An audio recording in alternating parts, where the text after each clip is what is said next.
is not, as they would say, a socially distant world. It is only a physically distant world. Mm-hmm.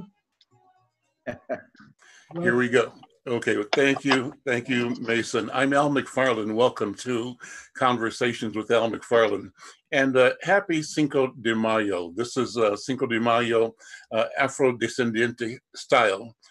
Bienvenidos a todos. Hoy día vamos a presentar este programa en inglés y también en español. So I'm asking all of my guests to speak both, tell the story in English and also take the minute to share it in Spanish as well. Queremos demostrar que somos una comunidad mundial y bicultural, bilingüe.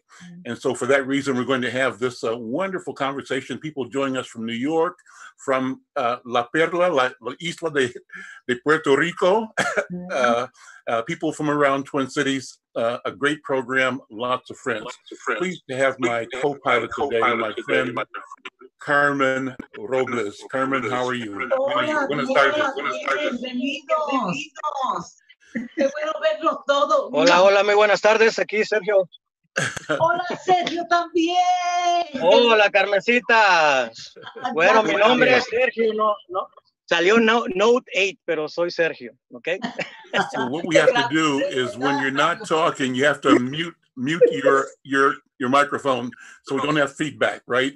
And so Carmen and I are going to serve as like the traffic cops here to keep things going smoothly so everybody has a chance to talk. And we want to spend today's program, queremos pasar este momento hablando de opioids y también de COVID-19. We want to talk about serious problems in the world and how our communities are both being affected, impacted, but also how we are demonstrating resilience and resolve and awareness and compassion for each other, and how we, in the spirit of the strength of our culture, continue to rise and to respond as in the best human fashion possible. Mm-hmm. Carmen, set the stage. Today normally would be a day where we were welcoming Dr. Hector Colon-Rivera coming to Twin Cities to celebrate Cinco de Mayo. Talk about that, first of all. Sí, gracias. And I just text them, ¿a dónde estás? So my partner, Carmen Moreno, Maria Carmen Moreno and I are doing some work in opioids health here in Ramsey County. Carmen's story is from the heart. Mine is from community advocacy.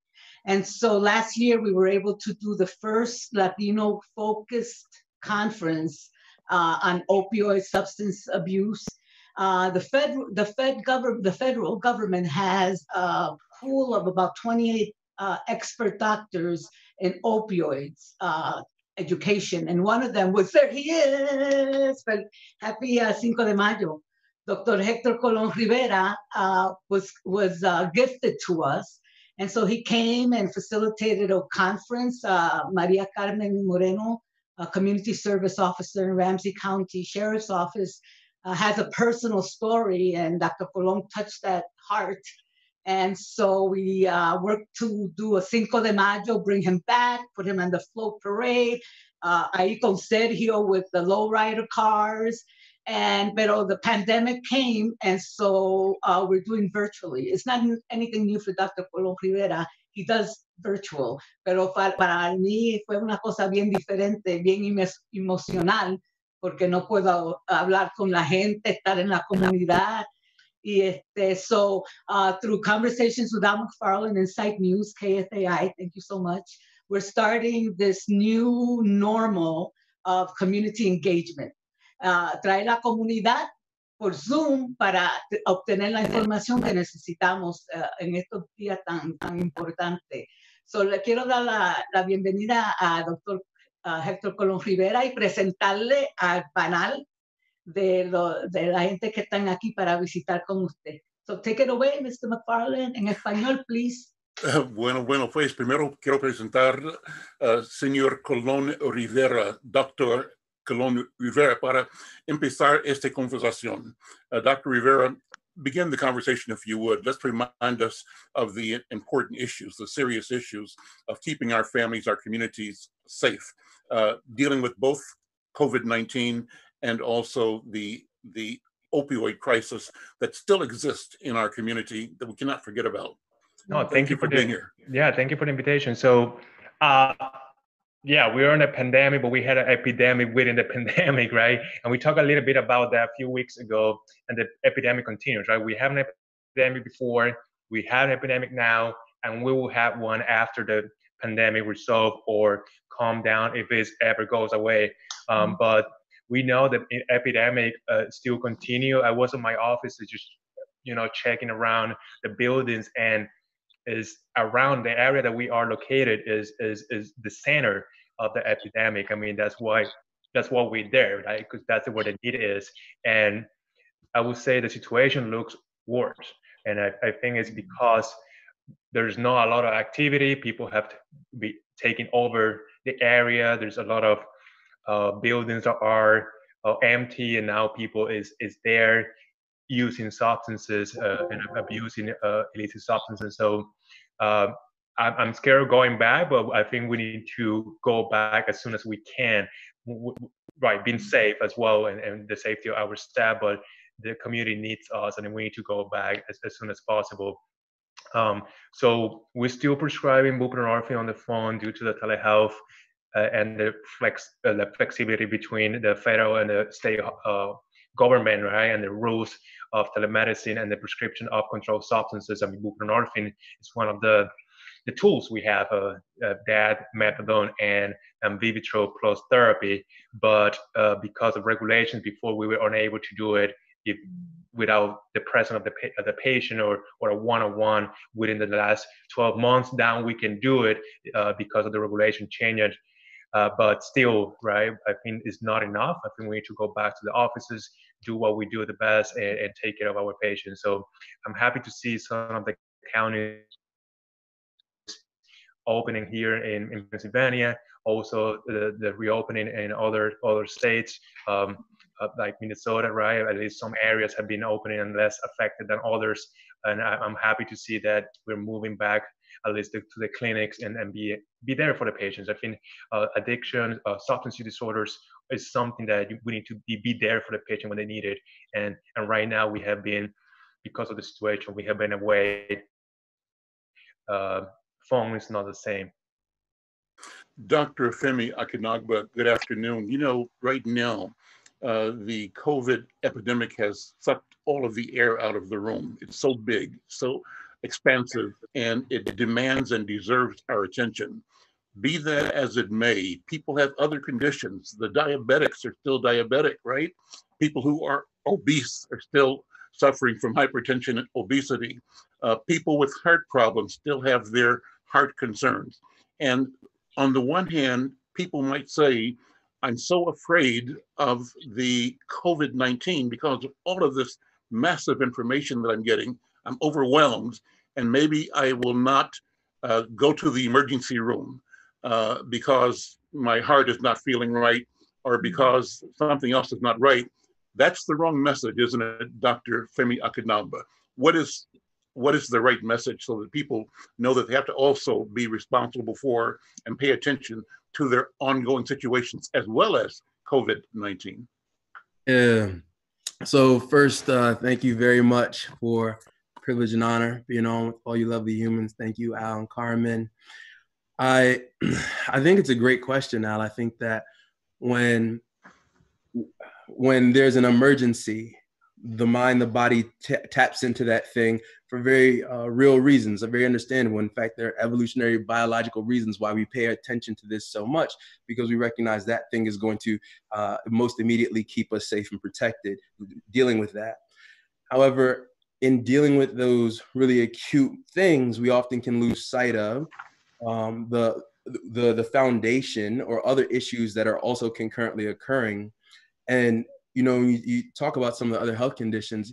I think it was up until last week, CDC number was like 90% of the individuals who were hospitalized with severe complications due to COVID had like one of three underlying health conditions: diabetes, heart disease, or I can't remember the third one, but it was an ongoing health condition. So I think that the message when it comes to that is that we need to be able to find a space, find like a little mental, emotional resource, a little grounding, in order to be able to deal with this very acute thing, like not deny the reality of like, we're scared, we're alone in our homes, we're like, deal with that acute thing. But at the same time, as we're finding that grounding and finding community and finding ways to take care of ourselves in really simple, straightforward ways, following the recommendations, also allow that work to allow us to build resources internally and within the community that will help us to deal with that deeper, more pervasive underlying issue. Brother Ortega, Luis Ortega. You say that in Spanish? Somebody want to get a translation? Yeah, go ahead. Puerto Rico. Puerto Rico. Necesitamos hacer mejor. That's all I can say. Gracias. Carmen, take a minute and introduce everybody on the panel. This is a great panel that we have. And everybody here is a friend and committed to community. I'm going to ask you to take the minute to introduce everyone. Yes, and I'd like to start out with Rosita from Hennepin County, because Rosita is very involved with Aurora Charter School, which was going to be one of the hosts for Dr. Hector Colon-Rivera. And so, Rosita, take it away. Tenemos Puerto Rico, so you can do a little Spanglish si quieres. Okay. Muy buenas tardes. I am very honored to be part of this conversation. Estoy muy honrada de ser parte de esta conversación, pero en este momento I'm not representing Hennepin County, just a community member, because they will cut my head if you're a community advocate en la comunidad. So, en este momento soy la hija de nadie, una miembro de la comunidad con mucha pasión y cariño por todas las comunidades que en este momento estamos experimentando momentos muy difíciles de aislamiento que causa mucho dolor en nuestros corazones, porque somos unas comunidades de mucho cariño, de mucho amor, de mucho abrazo y beso. ¿Verdad que sí? Rosita. Esto es muy duro. So maybe should I yes, what I wanted you to please do is welcome Dr. Colon-Rivera and let him know what Aurora Charter School was to welcome. We only have a few minutes, so tú sabes. Okay. Okay, Dr. Rivera, it is a great honor to have you with us, and our communities from the Latino Family Network in terms of the family engagement from Aurora Charter Schools, and from part of my work working with Latino families, everybody is eager to hear from you. We all are in support of your work, and we would like to hear words of prevention in terms of crisis for families that are in great isolation, confusion, challenging times, where everybody's in the survival mood, but with a lot of fear of the future and things that we don't know how will be solved or when. So it's like being estar en una cuerda floja, like how would you say that, Francisco? En una cuerda floja, como en un circo.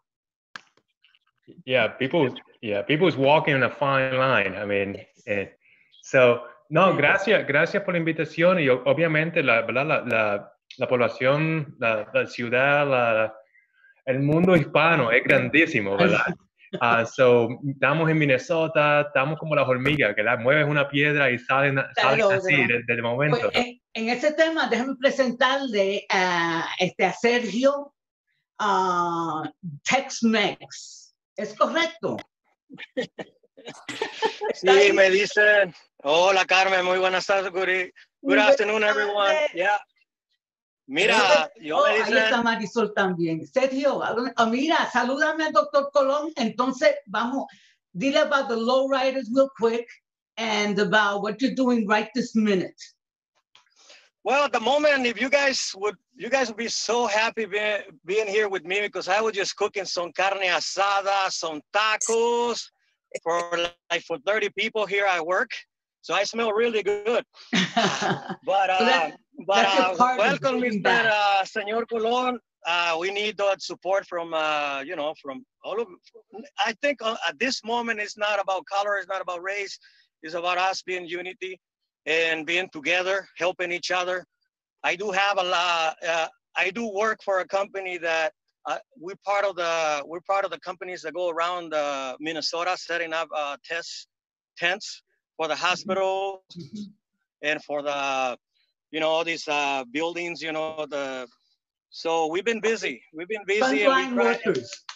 Yeah, we essential workers, and it's not about just setting up a tent and sending 5 or 6 guys to do this job. You have to keep them protected. Yes. You have to find them the right equipment. You can find this stuff a few weeks ago when all of this started. But I'm always been ahead of a lot of that stuff. So I had enough masks. I had enough you were prepared. Suits. I didn't have enough gloves. And, we were prepared because we always doing something, not just because it's a pandemic, but we always working with different districts, different organizations so we were kind of prepared, obviously, but not always. But thank you. Thank you for having us.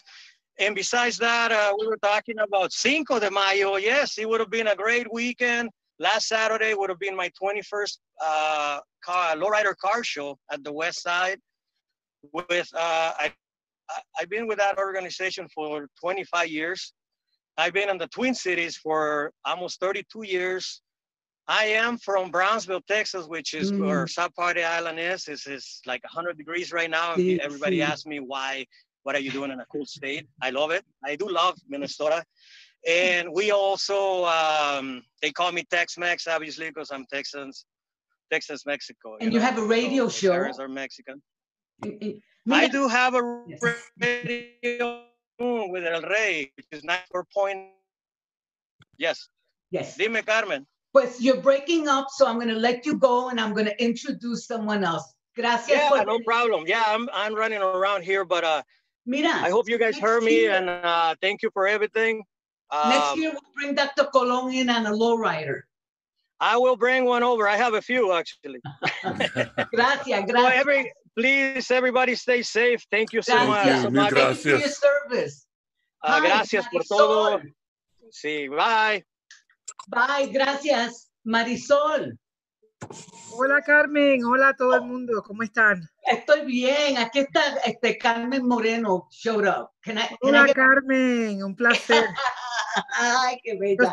Yo les digo aquí rapidito, mi nombre es Marisol Chiclana Ayala, vengo de los pueblos de Humacao, de Barrio Obrero y de Loíza en Puerto Rico y estoy feliz de estar con ustedes. Vivo en Minnesota y trabajo con el Departamento de Salud en esto, específicamente en esto del COVID-19, trabajando con nuestras comunidades aquí y recordándoles lo que dijeron los doctores, que si es esto que está pasando, tenemos que prestar mucha atención, pero también tenemos que prestar atención a otras condiciones médicas y que también son muy importantes. My name is Marisol Chiclana Ayala.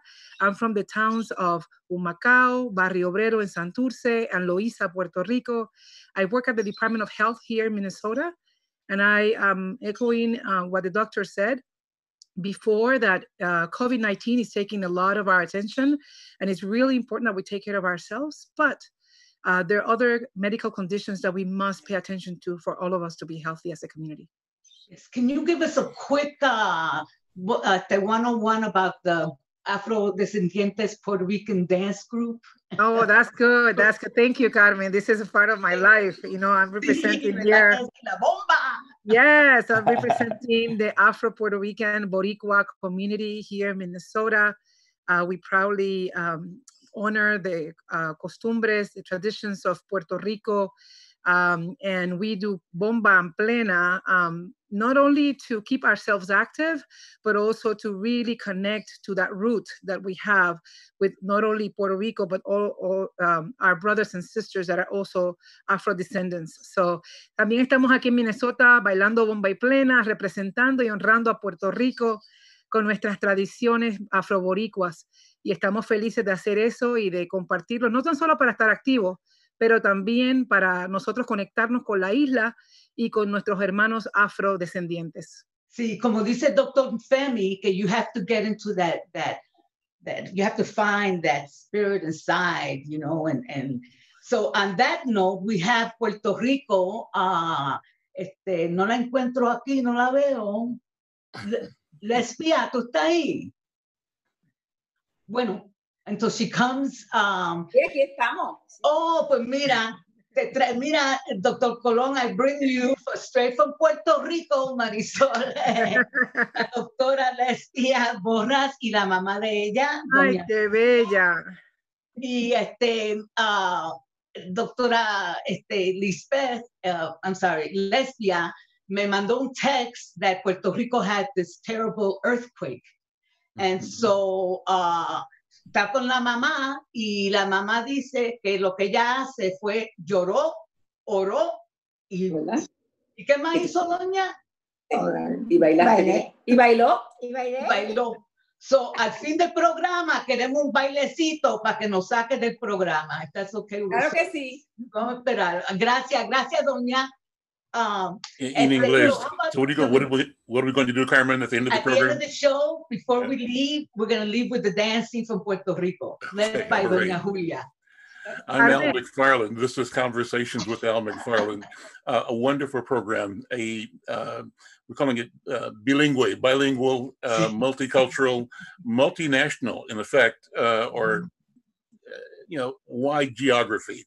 And I'm pleased to have Carmen Robles here, co-piloting today's program, assembling just a wonderful group of people to talk about community, about culture, about our health, and how we move forward. Go ahead, Carmen. Gracias.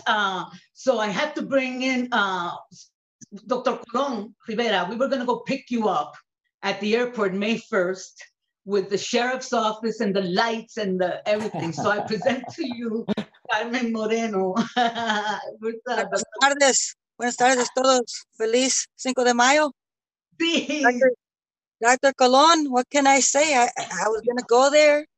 It has been a while. Lights and sirens y todo, but then COVID-19 came. Now we have a new adaptation to it. We're via Zoom.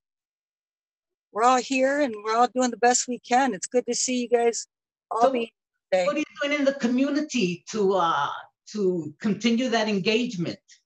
You know, it has been a transition. September 26th, if I'm not mistaken, of 2019, we did have that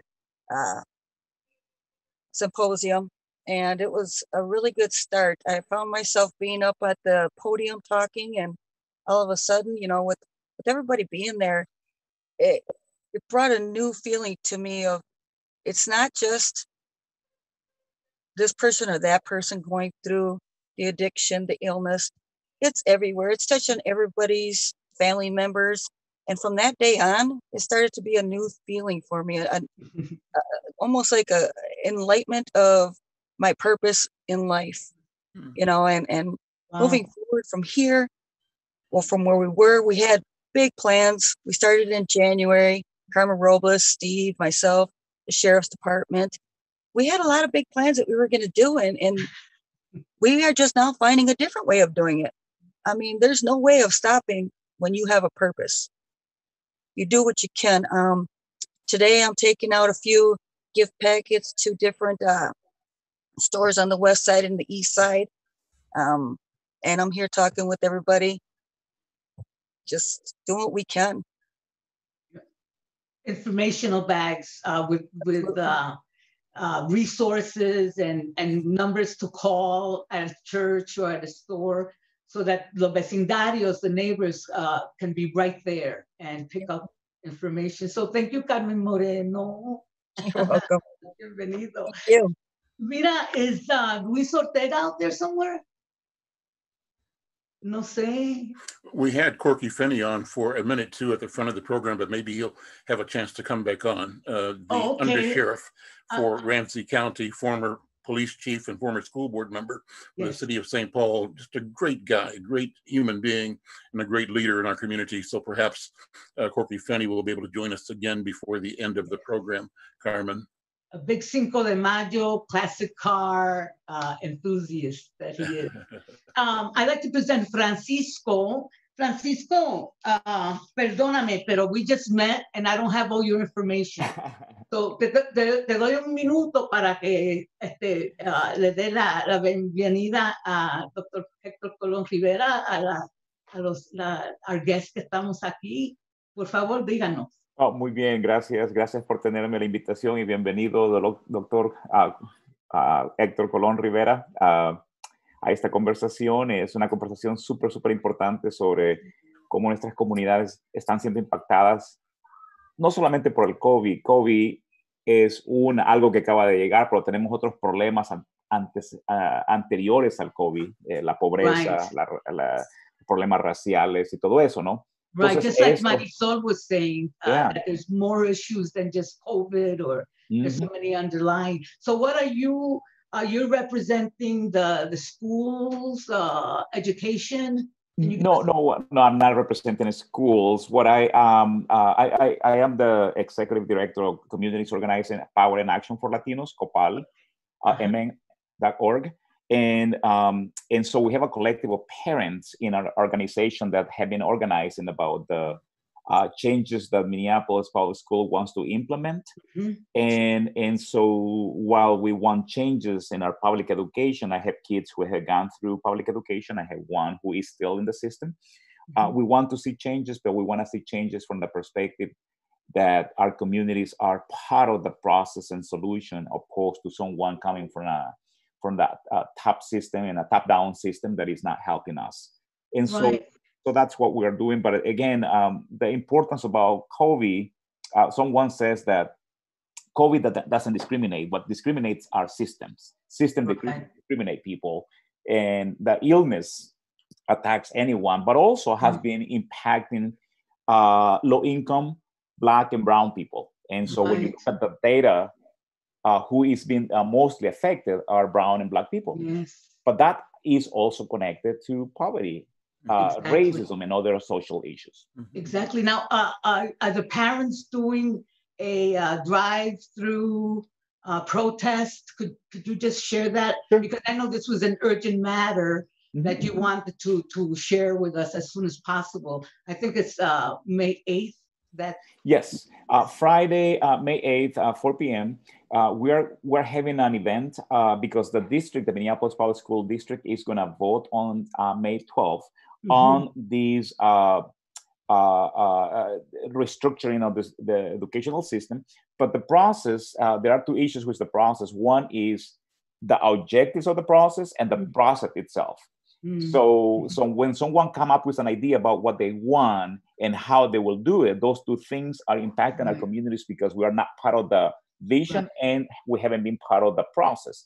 And so what we want is the system to delay that vote, because right now our community members, our parents are unable to engage due to the crisis. Our parents are focusing on food and shelter, not jobs. But the district, in spite of all these crises, have decided to proceed with the vote on the 12th. And that doesn't make any sense. If this is an educational reform for us, we should be included in the process. Right. And so what are you doing on the 8th? What are you asking people to do on the 8th? Yes. So the event is basically this is as a way to protect people. It's going to be a car march. So bring your car, and we are going to be marching. Una marcha around the block where the Davis Center is located on Broadway. And so we are going to go around, and we are going to have speakers located in a very safe distance from each other, and asking the district and board members not to vote on that on the CDD. Wonderful. And so you all are invited, and maybe we can send you information and you can distribute that to your network. Thank you so much. Thank you, Sergio. Muchísimas gracias. Is Robert Hanson here? El maestro, Mr. Hanson. Sí, estoy. Hola. Hola. This is the award-winning academic educator in the state of Minnesota. His school has the highest Latino graduates. Gracias. So, and his group participated at the conference in September, and they also did a signature opioid song, a chant that they did at Cinco de Mayo 2019. Yep, and please go ahead. Okay. Bueno, bienvenidos, Dr. Colon-Rivera. Thank you very much for the invitation as well to be part of this. I want people to know that conocí al señor Colon-Rivera hace un año. I met him a year ago. Y me gustó mucho la plática entre nosotros porque trataba mucho de la educación. It dealt a lot to do with education. And that's what I really appreciate Dr. Colon-Rivera's message. As a person, a teacher, I'm a teacher in a high school at Henry Sibley High School, La Preparatoria de Henry Sibley, soy maestro. And education is what I'm all about. I believe that we can solve many of our problems that are happening within all the communities through education. I really do believe that. And Dr. Colon-Rivera brought that to the forefront as well. When we're talking about the opioid crisis, it really is. We need to educate youth because they're the ones that are coming up into this. We need to treat the people that are affected by it, yes, but we also need to educate all of the people in regards to the dangers of the opioids and why. And I think that message from Dr. Colon-Rivera is well received. Bien recibido el mensaje que nos dio el Dr. Colon-Rivera sobre la educación. Sí tenemos que tratar a los que tienen el problema, pero aparte de eso tenemos que educar a todos sobre el problema y la razón por qué tenemos que hablar de ello. You're listening to Conversations with Al McFarlane. Yo soy Al McFarlane, a wonderful program, bilingual. Thank you for all of our wonderful guests. My co-host is Carmen Robles. Carmen, great job. This was really rich and wonderful. I am so much enjoying this. And Dr. Colon-Rivera, thank you for being the lightning rod that is attracting all of this wonderful energy and engagement throughout our community. Thank you so very much. And let's take a minute, Dr. Colon, to have you respond to some of the ideas you've heard presented already on today's program. Well, I mean, it's really nice to see you all. I mean, I remember you guys, so that's wonderful. I would say, I mean, we need the community. We cannot do it ourselves, and these people are part of our community. And yes, I do believe in education. I was raised by educators. My mom was a teacher. My grandma was a teacher. My sister's a teacher right now, special education teacher, and other topics. But I think when we are talking to patients, when we're talking to the community, to family members, we are educating them. And without the community, right, without sending the message that we need to do this in a collective way, we are not going to get out of this. I mean, now we're seeing it with the pandemic, right? Yes. It is all about education. Safety is first, but if we don't send the right message, we're not going to get out of this. So we saw it with the epidemic of the opioids. I mean, we continue to have the opioid epidemic. Now we're seeing it in a global situation with the pandemic and the virus. I mean, education is first, and it's sad to say, as Francisco says, it's a systemic issue, right? Both for medicine and health system, but also for the education system. I mean, those two systems are the most affected in any epidemic. When wars come, when we're talking about budget and creating bills and creating assemblies. I mean, education and medical supplies are always like kind of the last topic we want to talk about.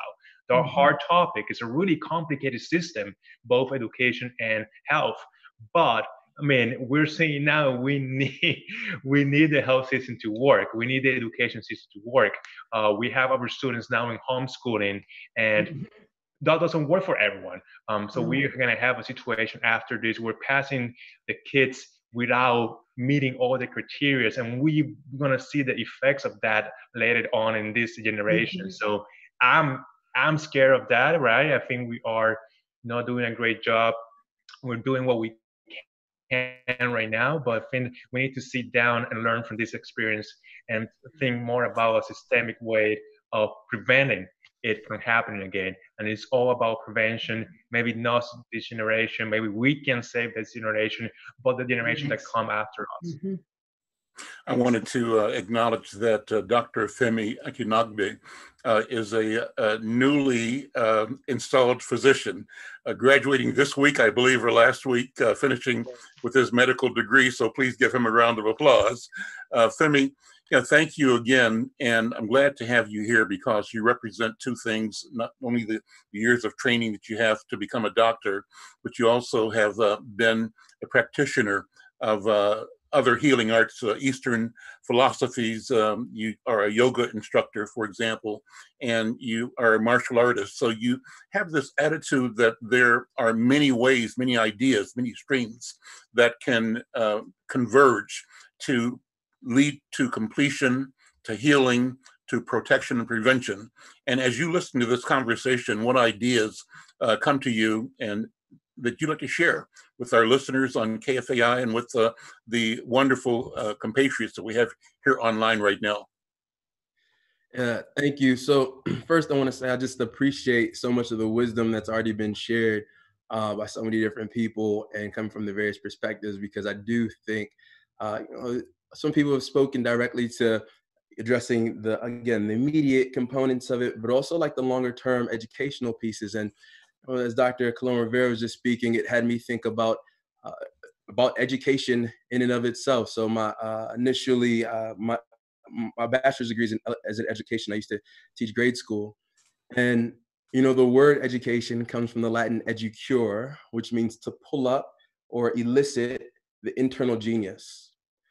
And so when we're talking about educating and we're talking about what we need to do for our community long term, I think that recognizing that we're speaking to, as we're not just giving information, but also like we're speaking to that internal genius in all of us, that internal space in all of us, that is connected to the ancestors, that has developed the resilience over the years, that it's really woven into our DNA. And why I think that's important to come from that perspective is because so much of this conversation can be framed as that of deficit, right? So the poor brown and black people don't have this or that. And obviously us on here aren't doing that because we celebrate brown and black people. But big picture, oftentimes societally, these conversations can become be spoken to from deficit. And really, again, some people have already mentioned on here, I'm just echoing the wisdom that's already been put forth, but we are strong people. We are people that have overcome. And if we continue to tap into that, if we continue to lean back on that, then I think that we recognize that, yeah, we're in a tough situation right now, but just like we have overcome, we shall overcome.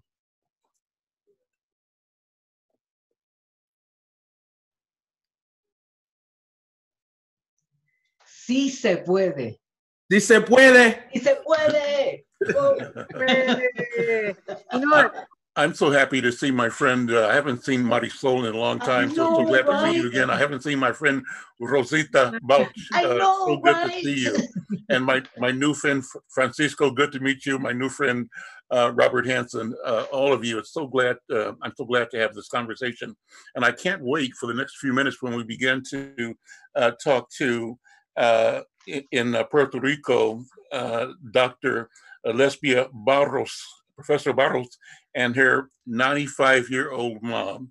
You know what? I need to have you introduce your mom, Dr. Barros. Why don't you do that? Turn your microphone on first of all, unmute your mic, and take a minute to introduce your mom and talk about what's happened just recently in Puerto Rico with a new earthquake. Bueno, aquí está mi mamá. This is my mom. Hi. Oh, dile así, mami, dile ahora. Ella tiene una bendición. Bendición. Dios te bendiga. God bless you. Dios le bendiga. ¿Cómo que tú dices en inglés? God bless you. ¡Ay, qué bella! Dios la bendiga. yo me traje a mi mamá para acá porque So mi you mamá. have to speak into your microphone more if you can. Speak. Yeah. My mother is 95 years old. So I really, we have to protect her. She used to be like in a daycare for senior adults, but it became too crowded, and with this COVID, we decided to pull her out. So then I brought her with me, and she's a blast. We had the last earthquake Saturday. We were together, and she was praying with the book, and I looked at her and I said, "Mom." So I ran to protect her, and she said, "I am praying." And she said, "Oh my God, I have goosebumps," because I was telling the Lord to protect us.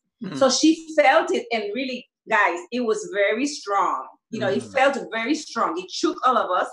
And then in the afternoon, I said, "Well, Mom, come here and cook with me." And then I put some music because I wanted to kind of take her away, from those thoughts and that experience. And then we danced. Y bailamos. Cuéntale a ellos cómo tú bailaste. Cuéntale cómo tú bailaste. Dale, párate, cómo tú bailas. Échate para acá, échate para acá. She's going to dance right now. So those who are listening on the radio, I'm going to describe to you this beautiful dance. Dile, me van a poner la música, dile. Dile, ponle que te voy a poner la música. Dile, me van a poner la música. I want to dance. And Dr. Barros is loading music up on her iPhone, so we'll hear the music. So this is experimental radio and experimental multimedia. I can tell you, if you're listening to this, we who are seeing each other are having so much fun. Now we're watching Mom dance. Qué bonito, qué bonito. Mira, ahí está bailando. Ay, dale, baila. Da la vuelta. Da la vueltita. Qué linda, Dios la bendiga. Qué bien va. Sí, baila muy bien. So Carmen, you have to do some narration here, Carmen. Ya está. Ay, Dios mío. Turn your microphone on, Carmen. Thank you. Gracias. El espíritu that we need, because here's 95 years young. Can you imagine what she has seen? And she's still dancing and cooking and being with her daughter. And the beautiful, apart. hermosa. And she's adelante. Qué bendición, gracias. Filled my heart. Me llenó el corazón, que estaba bastante vacío. Ahora, mami, dile que tú querías decirle. ¿Qué? Que tú querías decirle thanks to you. ¿Cómo tú le vas a decir? Thanks you. Gracias a usted, señora. So, Rosita, come in, join the conversation. Rosita. Talk about, favor de hablar de nuestra gente mundial. Estamos en todas partes del mundo y celebrando la vida, celebrando Dios y trabajando para la libertad. Favor de hablar de eso. ¿Qué piensa? Bueno, anteriormente mi trabajo estaba muy ligado al movimiento de los derechos humanos en Colombia y tuve que dejar ese trabajo porque mi tristeza era más grande que todo. Me sentí muy, muy impotente. Entonces decidí trabajar por los niños y con las familias que están aquí a mi alrededor. Pero el trabajo en Colombia y en los diferentes países de Latinoamérica no para. La situación de injusticia es muy grande. Tenemos gobiernos desafortunadamente muy injustos que continúan perpetrando actos violentos hacia las comunidades más vulnerables. Sin embargo, nuestras comunidades son muy fuertes, muy sabias y continúan organizándose y clamando por justicia a través de muchos esfuerzos en el sistema del social media. y ojalá que todos continuemos escuchando para llamar a los políticos, desafortunadamente, que son los que pueden hacer decisiones. So in a nutshell, our communities in Latin America continue suffering of injustice, and I just feel like crying. I'm sorry. ¿Verdad? Yo también he estado bien llorona. I agree with you. So, on top of their injustice and being displaced, being massacred, killed, communities in Colombia and in other countries, the communities are very resilient, strong. Indigenous communities, farmers, unions, everybody is organizing, yelling to the world to pay attention beyond our backyards to what is happening in the rest of the world. In terms of COVID, I could say my brother is a scientist in Bogota, and he works and teaches in several universities, and he is extremely concerned about the lack of services, the lies, mostly the lies that the government every day said in the news, like everything is okay, and we're having kind of similar to here, similar, but this is very serious. This is a very serious situation for the people in Latin America.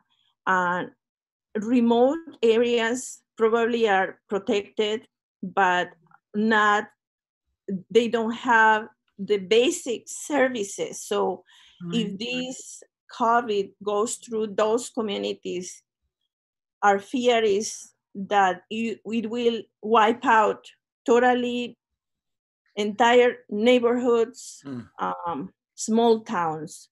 So there is a great concern, and I think I beg all of you to pay attention to the news. Listen to Democracy Now!, listen to the BBC, go to the news, in the independent news in every country to hear that. Our communities here start suffering losses of family members because of COVID in Ecuador, Honduras, Nicaragua, Mexico, and our families can't reach, can't drive, on top of the lack of resources, they cannot send more money because they lost their jobs. So there is a lot of pain, even when we are very resourceful communities. This is super big. We just have to pay attention, and if any of you have the time, make phone calls to your legislators to make changes, because it's serious. I'm Al McFarlane. You're listening to Conversations with Al McFarlane. Yo soy Al McFarlane. Está escuchando Conversaciones con Al McFarlane aquí on KFAI 90.3 FM. Marisol, ¿qué piensas ahora de esta conversación? Yo creo que me siento honrada de estar con todos ustedes y con las personas que nos están escuchando en la radio. I'm really honored to be with all of you and with those that are listening in the radio. Gracias, Carmen. Gracias, Al, por este trabajo, porque y gracias al doctor Colón y a cada uno de ustedes que están trabajando tan duro para apoyar a nuestras comunidades con todo lo que nos está pasando. Lo que me viene a la mente es que en el día de hoy estamos celebrando el 5 de mayo. Y si recordamos realmente que el 5 de mayo no es tan solo acerca de la comida y de la música, pero es acerca de esa batalla en Puebla en el 1865 y cómo estas personas en México, esa comunidad en México se levantó en armas para defender lo que era de ellos. Lo mismo nos está pasando a nosotros, que en medio de toda esta crisis, en medio de otras enfermedades y otras cosas como la que el doctor nos está diciendo, doctor Colón, recordemos que somos fuertes y que podemos seguir trabajando en comunidad, apoyándonos para seguir adelante. I really want to remind ourselves that today we're celebrating Cinco de Mayo. But Cinco de Mayo was about that battle in Puebla in 1865 and how the people of Puebla really, worked together and battled and won that war to really defend what was theirs. So we have to remind ourselves that in the middle of this crisis we're in, we really have each other and we have to work in collaboration. So not only about COVID, but also opioid and other things that are really impacting our community today. Y Francisco y Roberto, both of you trabajan con las familias, con los niños. ¿Qué piensan ustedes ahora? Muy bien, gracias. Bueno, solo una corrección. El evento es a las 3 de la tarde, el viernes 8 de mayo. So the event is at 3 p.m. May 8th instead of 4. And what do I think? Nuestra organización tiene algo que se llaman navegadores. So our organization has navigators that we are calling people across the state and connecting them with resources. And we have found a range of situations where people go from lacking food, or we have been in situations where people say, I believe I have COVID, but I don't know where to have a test. Entonces, la situación cuando ellos dicen que creen que tiene el COVID, pero no saben a cómo hacerse el examen, se vuelve pues una de las situaciones donde conectamos a la gente con recursos. People are right now, we are in the survival mode. We are just trying to do our best. And but one of the things that we want to do sometime soon is to have something like this with parents to speak about how to support your kids better through this process. Because a lot of kids are, kids are playing, but they also hear our conversations about, for instance, in my case, I have two relatives. My cousin in New York lost her husband and a week later lost her mom due to COVID, for instance.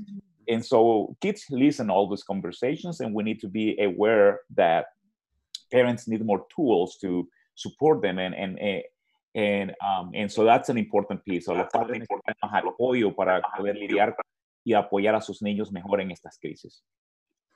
Robert Hanson. Estoy de acuerdo. So, okay, thank you. You know what? We're almost at the end of the program. Carmen, I think it would be great to have you once again introduce our special guest, Dr. Colon-Rivera.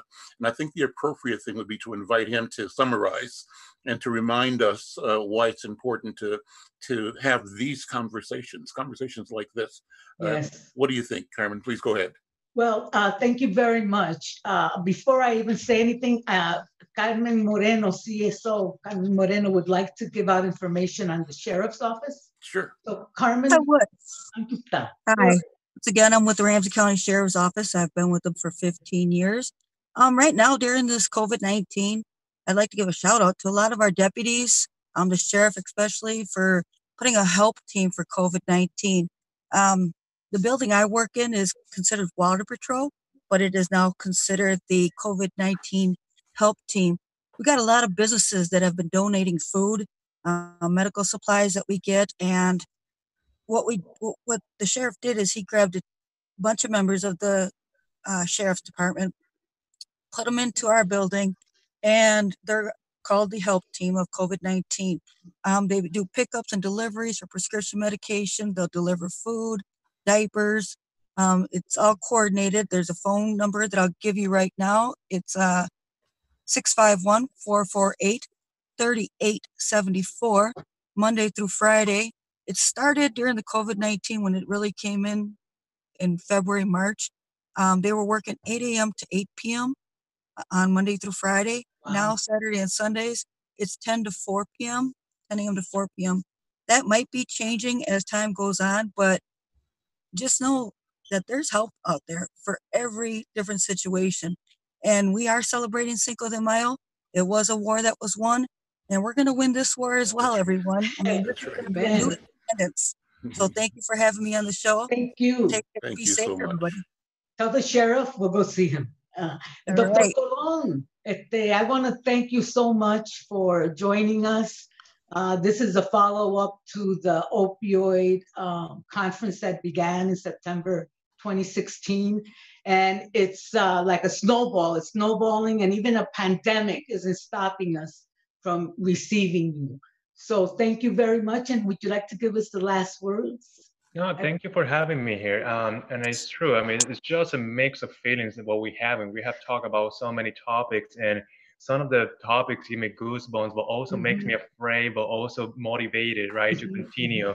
So it's just that mix of feeling. That mix of feeling change every day. This is a wave that, you know, you feel like drowning, but then you go afloat again, and you take a deep breath and continue to the deep breathing. So it's just, and it's affecting all. I mean, Latin American, like Rosa said, here in United States. So there's something that has no escape, and we have not found escape yet. So we are fighting. Someone mentioned surviving mode. I think we're doing more than surviving at this point.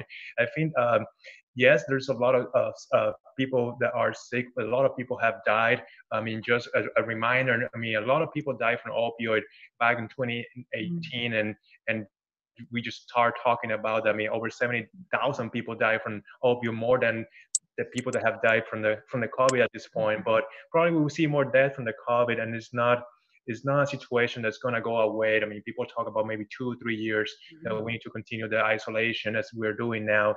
But yes, I think a lot of people are suffering, a lot of families are suffering, and these conversations are welcome. I think, again, the education, our generation, and education for the next generation is needed. And I see a lot of families, I mean, I see adolescents and kids myself in my clinics, and a lot of families they don't know what to do with the kids. I mean, there are 7, 8 kids in one home, no school, preparing more meals than they're used to with money that they don't have. They need to be expert on iPad now because everything in homeschooling, right? So they need to do homework. People with low income, low education levels are trying to do geometry with their kids. I mean, that's not something that I was expecting to see in 2020 this year, and it's happening in our eyes. I think this experience, and someone saying we need to do new policy making and talking to our legislator, our leaders, and I think that's important. I mean, we need to get out of here, and new leaders will come out of here, new ideas, new technology. And I welcome the new doctor, right? I mean, there's no better time to start medicine at this point, right? This is the front line. Doesn't get, you know, it's like coming up from medical school to a pandemic.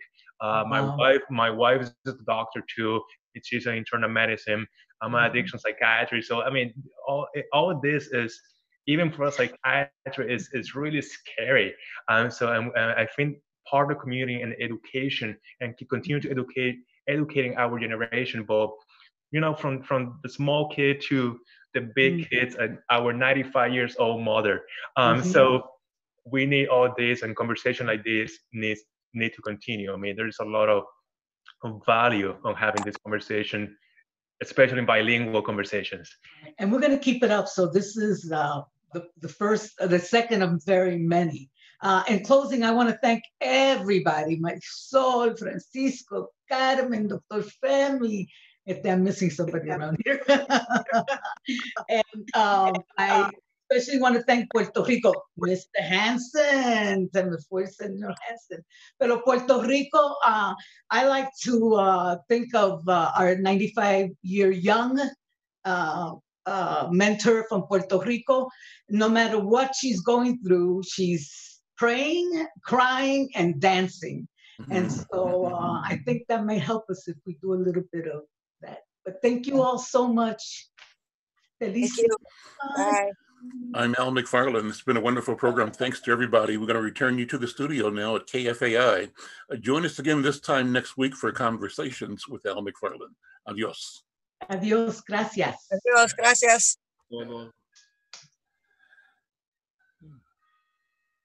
Gracias. Bye, mami. Bye. Bye. Un abrazo. Great program, Carmen. Good job. And back to the studio.